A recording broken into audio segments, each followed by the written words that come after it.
we also want to talk about some big picture things like some of the greatest moments in franchise history.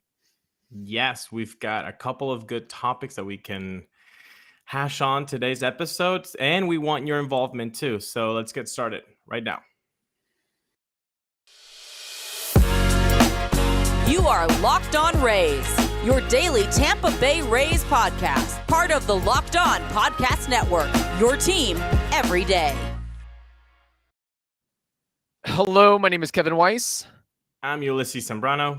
And we're the host of the Locked On Rays podcast, part of the Locked On Podcast Network. Thank you for making us your very first listen every day. Be sure you check out and subscribe to our YouTube platform at Locked On Rays, as well as all the other podcasting platforms that are available. We're also on Instagram and Twitter at Locked On Rays, and you can send us an email, voice memo anytime, lockedonrays@gmail.com. So let's get right into it. Mark Topkin, he steals content from us on occasion, so let's steal some content from him. He put something fun out on Twitter, a little crowdsourcing exercise for the fan base out there for a project that he's working on, ranking the top 5 greatest moments in Rays franchise history. So, Ulises, we figured, why not add ours to the pile? So, with that said, I want to hear your 5 greatest moments in Rays franchise history. Yeah, no problem. Can I give you the honorable mentions, the ones that did not make the list first? Absolutely. The honorable mentions would be Matt Garza's no-hitter. Didn't Okay. make the list. I'm sorry. The relay from 2019, KK to Willie. The relay, of course, didn't make it the list. And Jose Lobaton's ALDS walk-off into the Ray tank against Boston Red Sox did not make the cut. I am sorry for those 3 moments. They were really good, but they did not make the top 5. Now, my first question before I get into it is, were any of those 3 in your top 5? They were not. And another question to your question, are all of your moments on the field? Any off the field moments? No. Okay.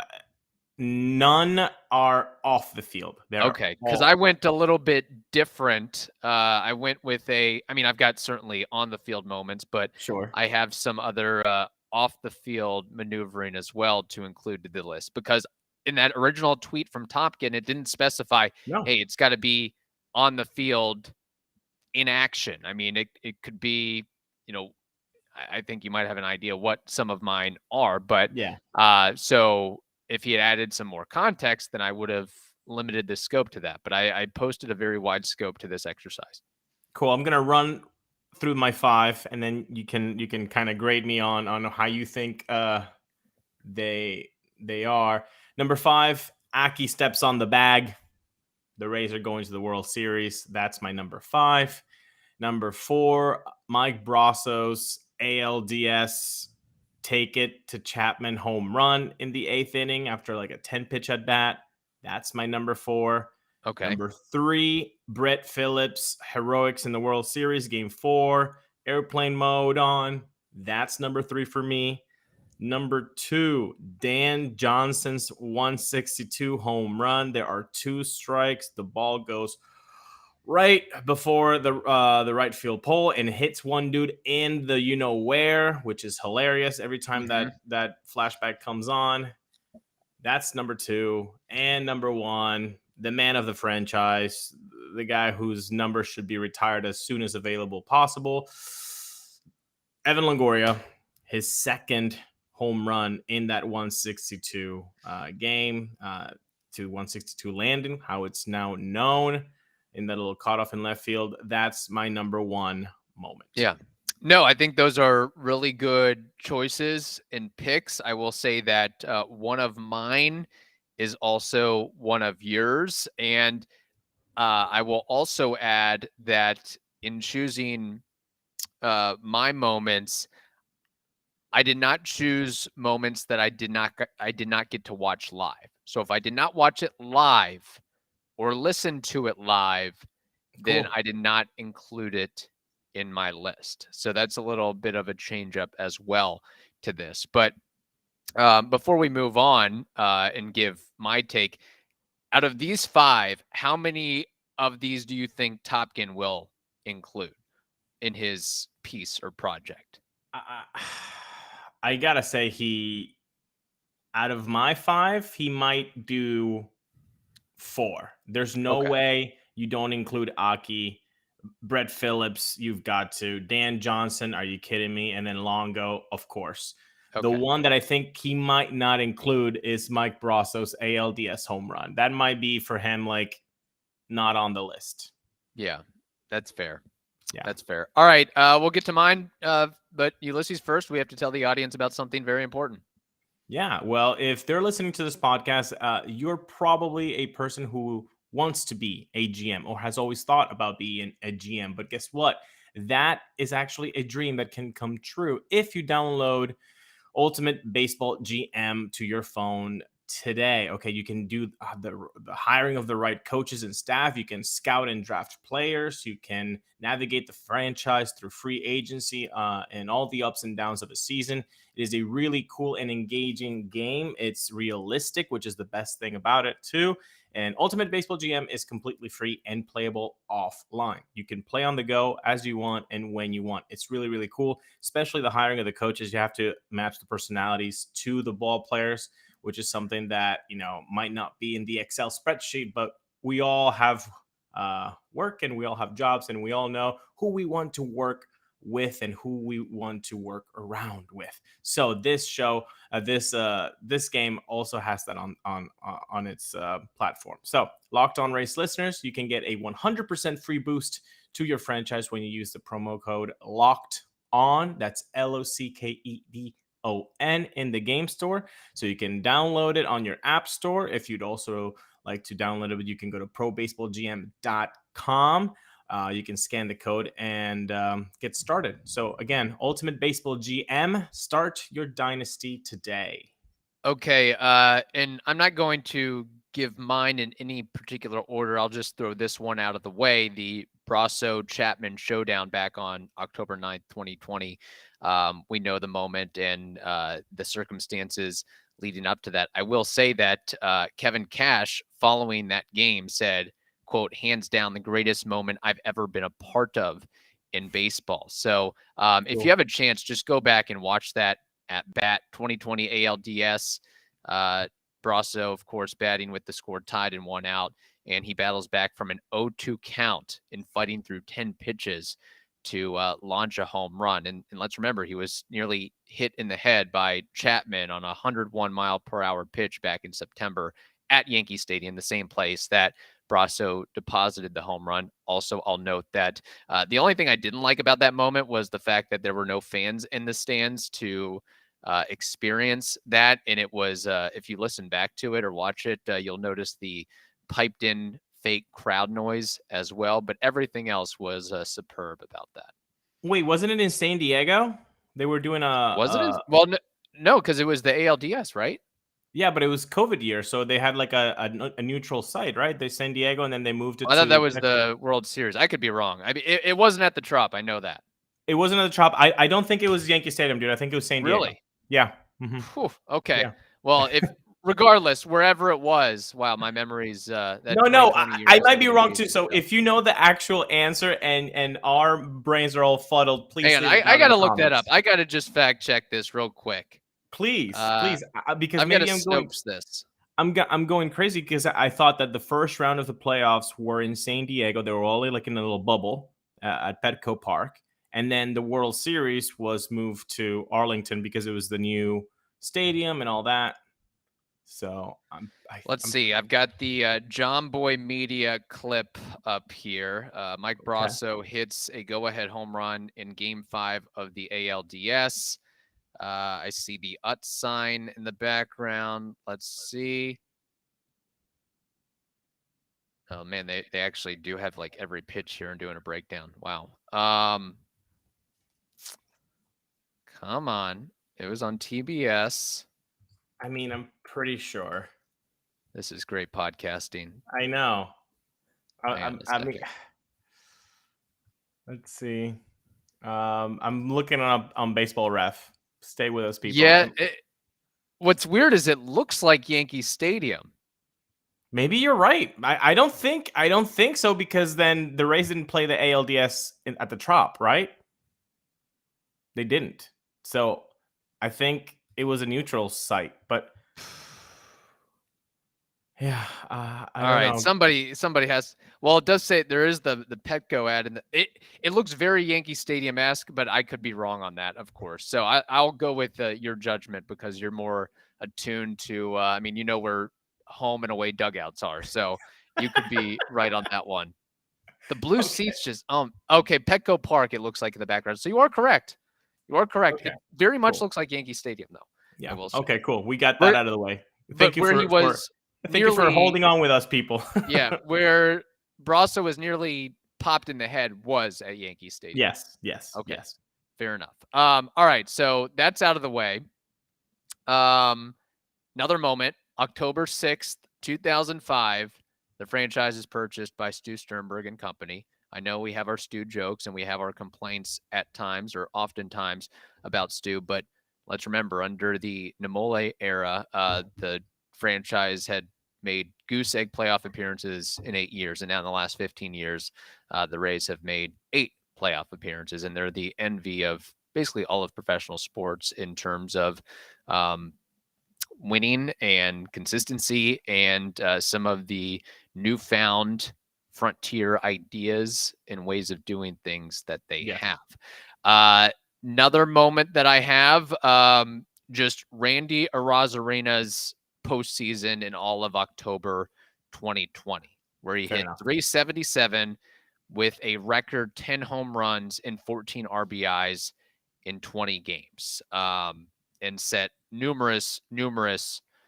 postseason records, not just for the Rays, but in terms of MLB history as well. That postseason after that in the pantheon of Reggie Jackson and Lloyd McClendon and Lou Gehrig and Babe Ruth. So it was definitely a moment or month for the ages as far as that's concerned.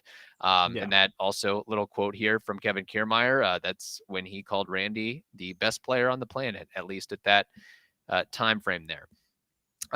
Next moment I have 2019 AL wildcard game, because a couple things leading to that. First, it was we had just gotten the podcast ramped up, so that added a lot of pizzazz and panache, and it was the first time, of course, that the Rays had been in the playoffs since 2013. 6 years, six-year drought without a playoff appearance, and it just seemed like that moment, that game, there was so much hype and anticipation for that.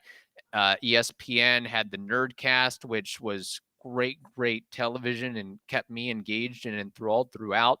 And of course, within that game, really what stands out to me so much in Oakland Stadium, I hope I have that correct, where that game was played, that Yandy Diaz hit 2 opposite field home runs. And of course, he's not known as a power hitter. And also, he hadn't missed basically half of the season at that point too. Yeah. So it's He kind of hadn't like really played since July.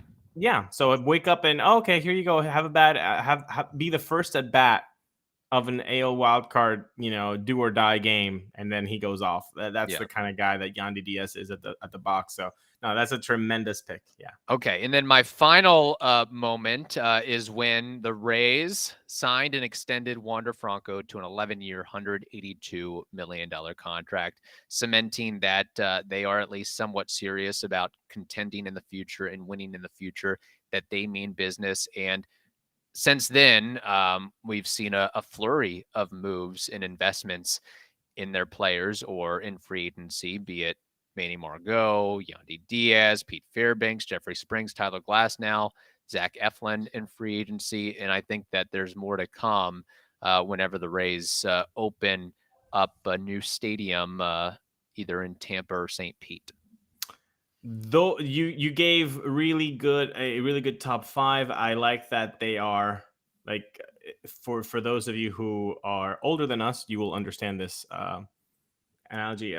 You gave us the B-sides. Yeah. Really good B-sides. And very really big great, picture moments as well. rare. I didn't say, rare gems. Yeah, yes. you didn't give us the singles. You didn't give us the number one hits, but they were all really important. I like it, man. That's why I wanted to change it up a little bit. And again, I Yeah. think that Topkin with his tweet there left it very open-ended. Rank your top 5 greatest moments in Rays history.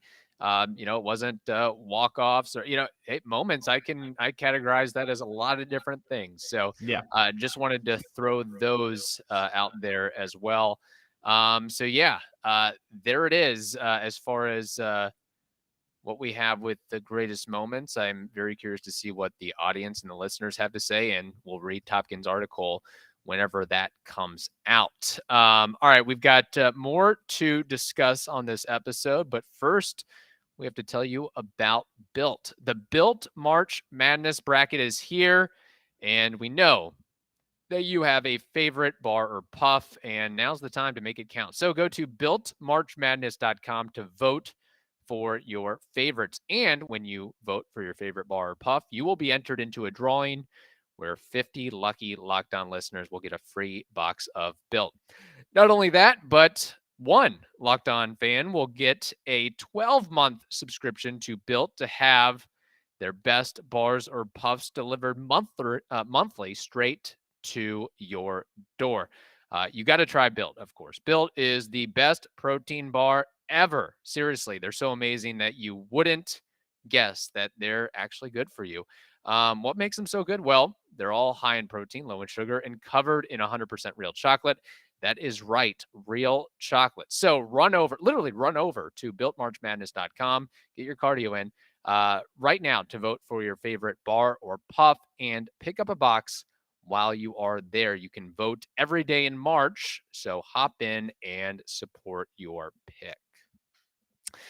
All right, Ulises, opening day is just around the corner, and we have the opening day starters revealed across all of baseball. All 30 opening day starters have been named thanks to a little exercise that MLB put forth, and we kind of knew it was an easy conclusion that Shane McClanahan would be the starter for the Rays, and the starter for the Tigers, the Rays' first opponent of the 2023 season, is Eduardo Rodriguez. And with that, we figured we'd do a little fun preamble and preview on this, guessing what we think that opening day lineup for the Rays will be against Erod. So, Ulises, what you got? 1 through 9. Well, I got good news for Rays fans is that a lot of the Rays players have really good numbers against Eduardo Rodriguez. Of course, it can vary from 1 at bat to 18 at bats. That the sample size. So, right, of course, it's going to be a small sample size here, but they are all really looking healthy. At the top of the lineup, I got to go with my on-base percentage machine. Yandy Diaz playing first. I have to have him 8 for 18. The dude is hitting, 444 against Erod. That's fantastic. And you know that he takes plate discipline very well. So I got to have him at the top of the lineup. Wander Franco, he's hitting right below him at 300. Love that. So Wander gets the start. Randy Arozarena batting third. Again, another guy, 364 against Erod. Perfect. Then I have my first lefty here in Brendan Lau. Brendan Lau playing second. I know some people like him at the leadoff position. Some maybe like him third or fourth. I'm going to hit him fourth right here, but I do want my first 3 to be righties against Erod just to put a little pressure on him. Question. You said Brandon Lau is your first lefty batting cleanup here. Am I to assume that you have another lefty in this lineup? Good question. No, I guess it's my first and only lefty. Very, very astute. Pitch backwards to us there. I was like, how many lefties do you have in this lineup against lefty Eduardo Rodriguez? Fair enough. First and last, I guess. Batting fifth would be Isaac Paredes. He doesn't have that much. He's only seen 3 pitches, actually, from Erod in 1 at bat. No hits, but of course he has to be there. Manuel Margot batting 6. Number 7, Harold Ramirez, who's seen 1 pitch and 1 hit. Sounds very much like Harold. Batting 7th. And batting 8th, Francisco Mejia doing the catching. I believe he has, 6 at-bats, 3 hits, hitting 500. Love that from Francisco. And Jose Siri is batting 9th. And, of course, patrolling center field. No, I like that. I think just about everybody except the catcher is also in my lineup here, but I'll run mine 1 through 9 as well. I've got Yandy leadoff, Wander second. I just think get as many at-bats as possible for Yandy and Wander. I think that should be the modus operandi going forward. 3 is Randy.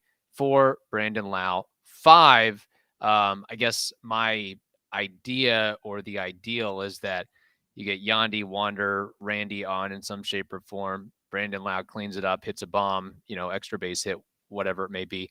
Turn the lineup over a little bit, get another on-base contact-oriented guy at the second half of the lineup with Harold Ramirez. And I guess I should have mentioned Yandy's at first, Wander's at short, Randy's in left, B. Lau's at second, Harold Ramirez is DH. After that, I've got Manny Margot in right field.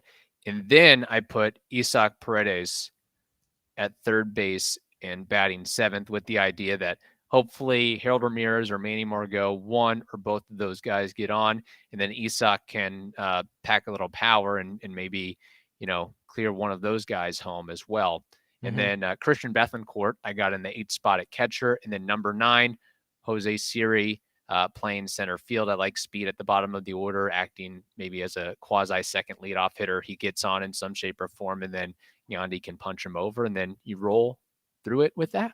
Yeah, very similar. We have very similar ideas. Basically, we switch Isaac and Harold in order in the lineup, and then you have Mejia and you have Bethencourt. I think we have different reasons why we went our catching. I went more of the offensive side. I know that Mejia destroys lefties, but I'm assuming that you want Shane McClanahan to have some really good help behind the plate, potentially with the arm. Maybe there's going to be some fast moving base dynamics by the Tigers, and you want to kind of prevent that from happening, I'm guessing. Yeah, that was my idea. Just give the nod to a little bit more of a veteran player as well. I think Christian Bethencourt, with all that he's been through and experienced in his baseball career, that he's more or less earned it or deserves that opportunity.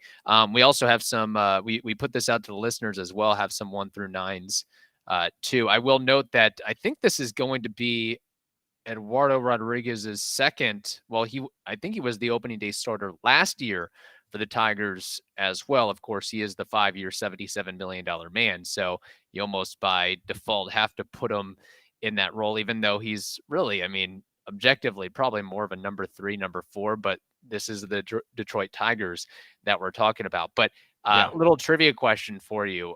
Before Eduardo Rodriguez, can you name the 4 most recent opening day starters for the Tigers?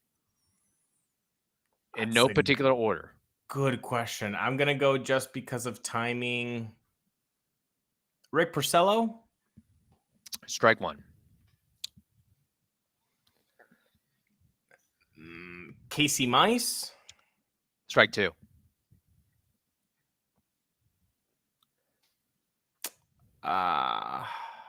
Manning? Strike 3. Matthew Boyd in 2020 and 2021. Jordan Zimmerman in 2018 and 2019. Man, you talk about you're going to have a rough season if those 2 guys are your opening day starters. Verlander, of course, from 2009 to 2014, and then 2016 to 2017. And then former Ray great David Price in 2015 was the opening day starter there. How quickly how the mighty fall? Price, Verlander, you're feeling good, like, oh, we're just getting started, boys, and then the roller coaster turns nightmarish. Before anybody says it on the comments, yes. We know Wander Franco. We both put him at short. Yes, we know the precautionary quad thing. We know. Let's just put good. This is more of wishful thinking, hoping that he is available for opening day as opposed to Taylor Walls or somebody else. put good vibes out there in the world. I don't need to be putting Taylor Walls in my projected opening day lineup without having to. You know what I'm Yeah. saying, people? Like, let's put Wander in there at short. Let's put it out in the ether. Good things. Good things can happen. Yeah. Cousin Eddie says Siri leadoff. Wow, that is interesting. Lau second, Wander third, Randy fourth, Yandy fifth, Margot sixth, Paredes seventh, Harold eighth. He didn't have a ninth, so I don't know. They're just taking it out, I guess, in the ninth spot. Alex Mullen says Yandy 1, Franco 2, Randy 3, Harold 4, Belau 5, Margot 6, Paredes 7, Mejia 8th, and Siri 9th. That pretty much, not quite, but very close to ours. And then Argenis Rashad says Luke Rayleigh, believe it or not, is leading off. This isn't a spring training game, folks. This counts for realsies. Wander second, Randy third, Harold fourth, Belau fifth, Margot sixth, Paredes seventh, Mejia eighth, and Josh Lowe ninth. I really hope three lefties. Maybe Argenis doesn't know that.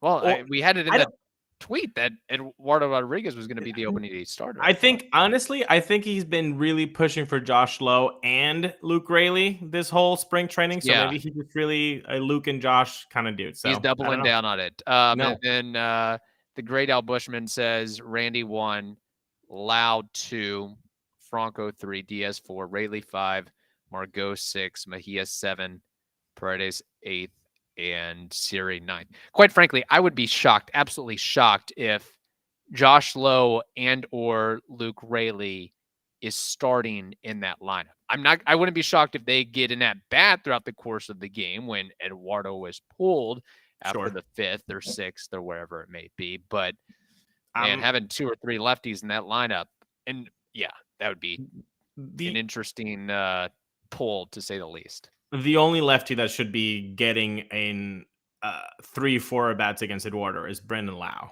Punto. Yeah.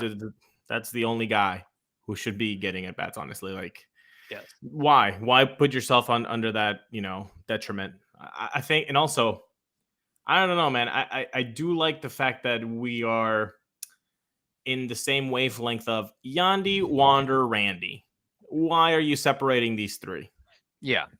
And then Brendan Lau after, like, let's just those 4: Yandy, Wander, Randy, Brandon.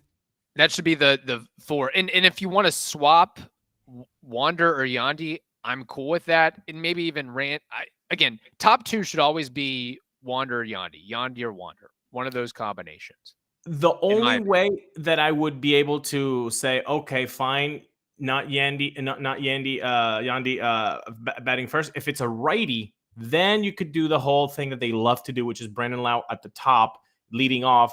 I'm fine with Brendan Lau leading off against righties, but then you would just scoot down everybody else down. So Yandy would hit second, Wander would hit third, and then Randy would be your 4th guy. Yeah, fair enough. It'll be interesting to see how it is revealed and shakes out too. Thank you for making the Locked On Rays podcast your very first listen every day. Now make your second listen the Locked On Fantasy Baseball podcast. That is also free and available on all platforms. Hope you all have a wonderful day. Stay safe, and we will talk to you tomorrow.